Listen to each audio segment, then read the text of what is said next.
پیارے آقا حضرت محمد صلی اللہ علیہ وآلہ وسلم کا حلیہ مبارک اور آپ صلی اللہ علیہ وآلہ وسلم کی پیاری باتیں ابھی تک ہم لوگ اس کائنات کی تمام حسین مخلوقات اور حسین نظاروں کو ہی نہیں سمجھ پائے، تاہم دیکھی اور اندیکھی مخلوقات میں انسان کو اشرف المخلوقات کہا گیا ہے اور تمام مخلوق میں وجہ تخلیق کائنات حضرت محمد صلی اللہ علیہ وآلہ وسلم سب سے افضل اور اعلیٰ ہیں۔ آپ صلی اللہ علیہ وآلہ وسلم جیسا نہ آپ صلی اللہ علیہ وآلہ وسلم سے پہلے کوئی آیا اور نہ آپ صلی اللہ علیہ وآلہ وسلم کے زمانے میں اور نہ ہی قیامت تک کوئی آ سکتا ہے اور نہ آئے گا۔ کسی نبی کو کوئی خوبی ملی تو کسی نبی کو کوئی، اور تمام انبیاء علیہ السلام کی خوبیاں اور اوصاف آپ صلی اللہ علیہ وآلہ وسلم میں موجود ہیں۔ آپ صلی اللہ علیہ وآلہ وسلم کی ہستی بے مثل اور بے مثال ہے۔ ہمیں آپ صلی اللہ علیہ وآلہ وسلم کی حقیقی پہچان ہی نہیں، آئیے اپنے نبی کریم صلی اللہ علیہ وآلہ وسلم کے حلیہ مبارک کو یاد کریں اور ہمیشہ اپنے ذہن میں رکھیں۔ آپ صلی اللہ علیہ وآلہ وسلم کا سر مبارک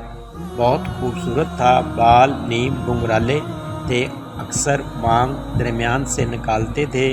بال کان کی لو تک لمبے تھے، ماتھا کشادہ تھا، بھویں گول اور کماندار تھیں اور درمیان میں بال نہیں تھے بلکہ دراز تھی۔ آپ صلی اللہ علیہ وآلہ وسلم کی آنکھیں موٹی، لمبی اور خوبصورت تھیں، آنکھوں میں بتلی سیاہ اور سفیدی چمکتی ہوئی نمایاں تھی، آنکھیں ہر وقت قدرتی سرما لگی ہوتی تھیں، آنکھوں میں نور اور کشش تھی۔ آپ صلی اللہ علیہ وآلہ وسلم جب آنکھ اٹھاتے تو کوئی نہیں دیکھ سکتا تھا، گال مبارک گول تھے، چہرہ مبارک چودھویں کے چاند کی طرح چمکتا، رنگ کلیوں کی طرح خوبصورت چمکتا تھا، ہونٹ مبارک گلابی اور خوبصورت تھے، دانت مبارک گلائی میں سفید اور چمکدار تھے۔ جب آپ صلی اللہ علیہ وآلہ وسلم مسکراتے تو دانتوں سے نور نکلتا تھا، داڑھی خوبصورت اور گھنی تھی، داڑھی اور سر میں 14 یا 20 سفید بال تھے۔ آپ صلی اللہ علیہ وآلہ وسلم کی گردن باریک، لمبی اور سرائی دار تھی، سینہ چوڑا تھا، چھاتی چوڑی تھی، جسم پر بال نہیں تھے، چھاتی کے درمیان بالوں کی ایک باریک سی لکیر تھی جو ناف پر جا کر ختم ہو جاتی تھی، کلائیوں پر ہلکے ہلکے بال تھے، بازو لمبے دراز تھے، انگلیاں لمبی اور سیدھی تھیں، ہتھیلی کشادہ تھی، بالکل سیدھا قد تھا، سینہ اور پیٹ برابر تھے، پاؤں نرم نازک تھے۔ آپ صلی اللہ علیہ وآلہ وسلم کے پسینہ مبارک سے خوشبو آتی تھی۔ آپ جب مسکراتے تھے تو آپ کا نور دیواروں پر پڑتا تھا، شرم و حیا کا پیکر تھے۔ آپ جب چلتے تھے تو کندھے جھکا کر نہایت عاجزی سے چلتے تھے، امت کو بھی عاجزی کا سبق دیا اور فرمایا تکبر کرنے والوں کو اللہ ذلیل و خوار کرے گا۔ آپ صلی اللہ علیہ وآلہ وسلم نے کبھی کسی کو انگلی کا